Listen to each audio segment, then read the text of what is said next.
Good morning to all. In today's lecture, we are discussing about the orifice meters as advantages and disadvantages. Okay. In previous lecture, we are already discussed about the orifice meter construction working principle and how it's used for a flow measuring devices. Okay. So let us first discuss about the advantages of the orifice meter. अगर orifice meter है तो उसके advantages भी हमें पता होने चाहिए. So orifice meter के advantages is that simple in construction. We know that हमने कंस्ट्रक्शन देखा है ओरिफिस मीटर का. Simply it's require very small constructions. Okay, it is easy to install. It is easy to install at every or whenever you need or whenever you where your requirement. Okay, to attach. तो ये installation भी easy है, construction भी easy है. Installing a new orifice plate with a different opening is a simple job. Okay, greater flexibility. જે orifice plate છે બરાબર, orifice મીટરની અંદર orifice plate it require it is a very flexible and its opening and closing. उसको fit करना, remove करना, fix करना क्या है, वेरी इजी है. Okay. Fourth, it can be used with all type of differential pressure transmitters. where it is used, કોઈ બી પ્રકારનું pressure હોય, ડિફરન્ટિયલ પ્રેશર, ફ્લક્ચ્યુએશન હોય, પ્રેશર મેઝરમેન્ટ હોય બરાબર, તો એની અંદર કોઈ પણ ડિફરન્ટ આવતો હોય એવા પ્રેશરનું ટ્રાન્સમિટ કરી શકે છે બરાબર. જેમ કે હાઈમાંથી લો, લોમાંથી હાઈ બરાબર. It is a cheap that means it is a very low cost equipment. It require a low capital cost or as well as other things, but it is very cheapest. And the and the ratio of orifice diameter to pipe diameter, it can be changed. Main advantages આ છે કે પાઇપના diameter પ્રમાણે ઓરિફિસનો diameter તમે change કરી શકો છો. Okay, this one is the main advantages. બરાબર, કે તમારે કોઈ પણ પાઇપની અંદર ફ્લો, ડિસ્ચાર્જ ફ્લો માપવો હોય તો એ પ્રમાણે તમે એને શું કરી શકો છો, એક્ઝિક્યુટ કરી શકો છો અને બનાવી શકો છો. disadvantages of orifice meter. orifice meter ના disadvantages.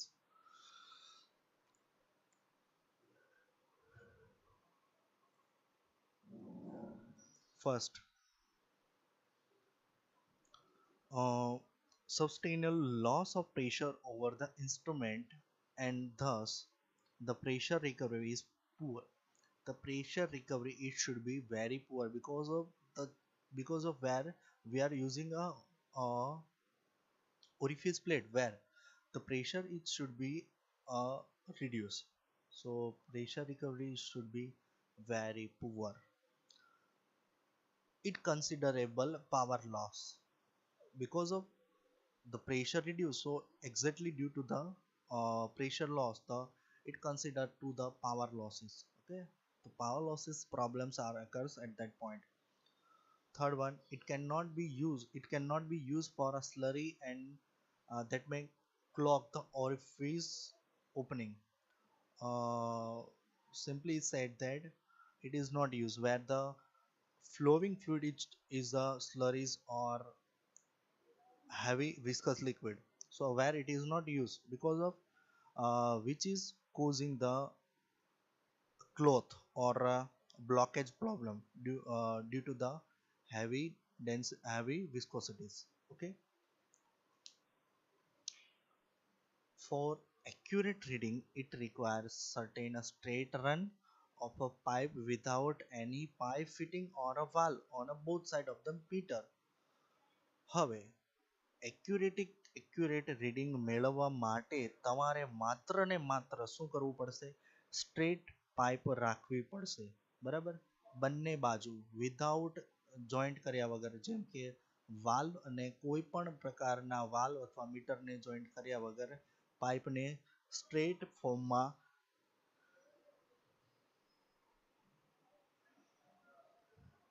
રાખવી પડે છે, જેથી કરીને તમે શું કરી શકો છો, એક્યુરેટ રીડિંગ કરી શકો છો.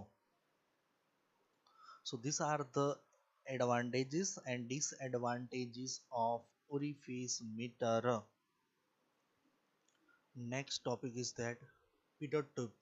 બરાબર, this one is a pitot tube.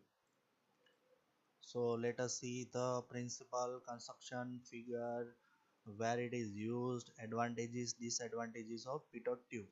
Okay, it is a device used to measure the local or a point velocity by measuring the difference between impact pressure and static pressure.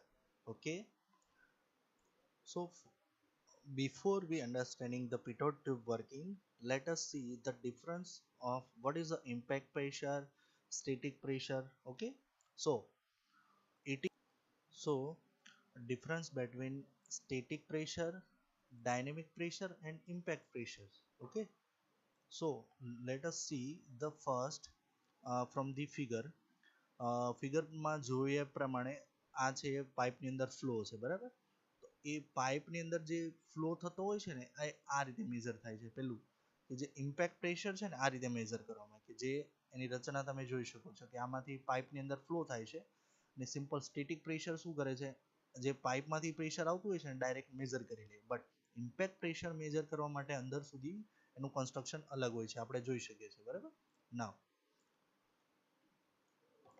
static pressure is the pressure of fluid or gas that are stationary or not in motion.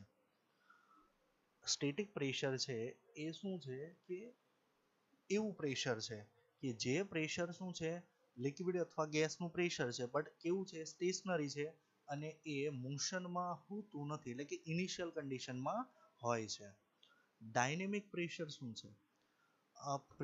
Dynamic pressure is the pressure exerted by a fluid or a gas when it impact on the surface or object due to the motion of a flow.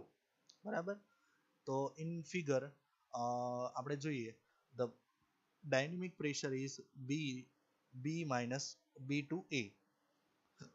એટલે કે જ્યારે પણ fluid હોય, બરાબર, જેમ કે fluid અથવા gas હોય, it impact on a surface, કોઈ ઓબ્જેક્ટના સરફેસ પર, or an object due to its motion or flow. બરાબર, તો જ્યારે પણ ઓબ્જેક્ટ ઉપર જ્યારે પ્રેશર લાગે છે ત્યારે એને કહેવામાં આવે છે ડાયનેમિક પ્રેશર. બરાબર, it is a pressure exerted by a fluid or a gas when it impact, એટલે એનું અસર ક્યાં થાય છે, ઓબ્જેક્ટના સરફેસ પર. જ્યારે ફ્લુઇડ શું હોય, ગતિમાં. ફ્લુઇડ જ્યારે ગતિમાં હોય ત્યારે ઓબ્જેક્ટ પર જે ફ્લુઇડની અસર થાય છે, બરાબર, ફ્લુઇડ પર થતી અસરને કહેવામાં આવે છે ડાયનેમિક પ્રેશર. બરાબર, અને ઇમ્પેક્ટ પ્રેશર શું છે, તો impact pressure it is the total pressure, એટલે કે it is the sum of the static pressure and dynamic pressure on the surface of object. એટલે ટૂંકમાં કહીએ તો ઇમ્પેક્ટ પ્રેશર શું છે, એ બે પ્રેશરનો સરવાળો છે. પેલું પ્રેશર છે સ્ટેટિક પ્રેશર અને બીજું ડાયનેમિક પ્રેશર. સ્ટેટિક પ્રેશર શું છે કે ફ્લુઇડ ગતિમાં નથી હોતું ત્યારે જે પ્રેશર લાગે છે એ, અને બીજું કે જ્યારે ઇમ્પેક્ટ પ્રેશર એટલે કે ડાયનેમિક પ્રેશર શું છે, ડાયનેમિક પ્રેશર એટલે કે ફ્લુઇડ જ્યારે ગતિમાં હોય છે ત્યારે શું થાય છે કે ઓબ્જેક્ટ પર લાગતું પ્રેશર, આ બંનેનું ટોટલ એને કહેવામાં આવે છે ઇમ્પેક્ટ પ્રેશર. બરાબર, તો point B in figure depicts the impact pressure. બરાબર, આ છે કોન્સેપ્ટ શું છે, સ્ટેટિક અને ડાયનેમિક ઇમ્પેક્ટ પ્રેશરનો. બરાબર, સ્ટેટિક અને impact pressure. Okay, so pitot tube is a device to measure a local or a point velocity at a difference between impact pressure and static pressure. બરાબર, impact pressure અને static pressure. Impact pressure હમણાં જોયું આપણે, કોનો સરવાળો છે, dynamic અને સ્ટેટિકનો સરવાળો. અને સ્ટેટિક શું છે, ઇનિશિયલ એટલે કે પ્રાઇમરી પ્રેશર છે, કે જ્યાં પ્રેશર શું છે, એટલે ફ્લુઇડ મોશનમાં નથી. બરાબર, fluid is not in motion. તો શરૂઆતનું અને એન્ડ બંને વચ્ચેનું તફાવત છે એ માપે છે. બરાબર, Once again I repeat that it is a device pitot tube. It is a device which is measure a local or a point velocity, local or a point velocity, કોઈ પણ local velocity અથવા point velocity measure કરે છે ક્યાં impact pressure અને શરૂઆતનું pressure અને વચ્ચેનું પ્રેશર, બરાબર, એની વચ્ચેનો ડિફરન્સ બિટવીન, બરાબર, કયું પ્રેશર માપે છે, ઇમ્પેક્ટ પ્રેશર અને સ્ટેટિક પ્રેશર વચ્ચેનું પ્રેશર માપે છે, બરાબર.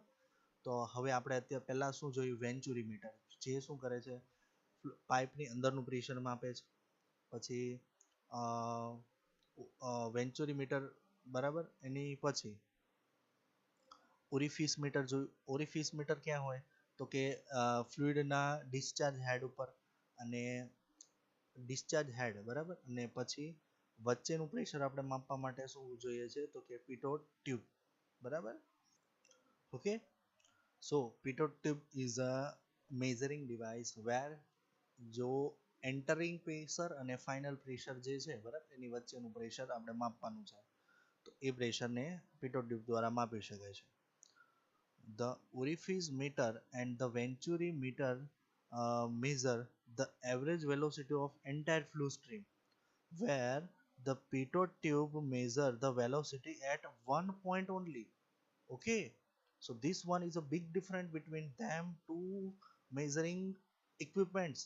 First, orifice meter is a device where we only the measuring the flow of discharge pressure, and venturimeter is where we flow uh, measure only the flow in a pipe, and the pitot tube is only one thing that which is જે orifice metre અને વેન્ચુરીમીટર છે એ શું કરે છે, average velocity માપે છે, બરાબર, entire fluid સ્ટ્રીમમાં, બરાબર. જ્યારે પિટોટ ટ્યુબ શું કરે છે, કોઈ પણ એક પોઈન્ટ પર એની વેલોસિટી મેઝર કરે છે, બરાબર. So the basic principle is that if the velocity of a flow principle, the basic principle is that if the velocity of a flow at a particular point is reduced to zero, known as a stagnation point. Stagnation point, બરાબર. Once again I repeat, velocity of a flow, flow હોય, બરાબર, fluid નો flow ની velocity, બરાબર, velocity of a flow at a particular point, કોઈ પણ particular point ઉપર is reduced to zero, એને ઘટાડી અને શું કરવામાં, zero, it is known as a stagnation point. એને કહેવામાં stagnation point. Reduced to zero, the pressure at that point increased due to the conversion of kinetic energy into the pressure energy, and by measuring the increase in the pressure energy at this point, the velocity may be determined, બરાબર. So once again I repeat this statement, pressure is that, pressure at that શું હોય છે, તો કે પહેલા તો reduce કરી દઈએ છે જે પોઈન્ટ હોય છે ત્યાં, તો એ પોઈન્ટ પર pressure increase due to the conversion, શાના લીધે, કન્વર્ઝન થવાના લીધે હવે એ પોઈન્ટ ઉપર શું થશે, પ્રેશર વધશે.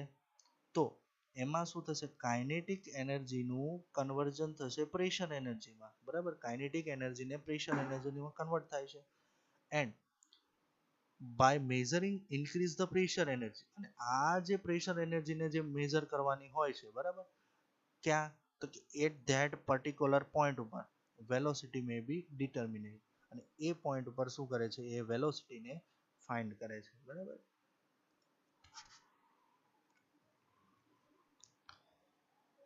તો ફરી એકવાર, વેલોસિટી, ફ્લુઇડ ફ્લો હોય, બરાબર, પાઇપની અંદર ફ્લો થતું હોય, એની વેલોસિટી શું થાય છે, વેલોસિટી કોઈ એક પોઈન્ટ આપણે રિડ્યુસ કરીને ઝીરો કરી દઈએ. હવે એ પોઈન્ટ આગળ આગળ શું કરીએ છીએ આપણે, કાઇનેટિક એનર્જીને આપણે શું કરીએ છીએ, આપણે પ્રેશર આપી, બરાબર, એને શું કરીએ છીએ, પ્રેશર ઇન્ક્રીઝ કરી અને શું કરીએ છીએ, કાઇનેટિક એનર્જીને આપણે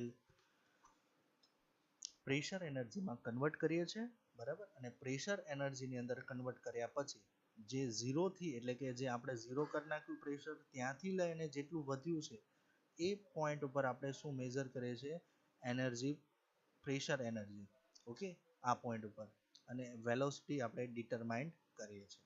આ છે પિટોટ ટ્યુબનું પ્રિન્સિપલ.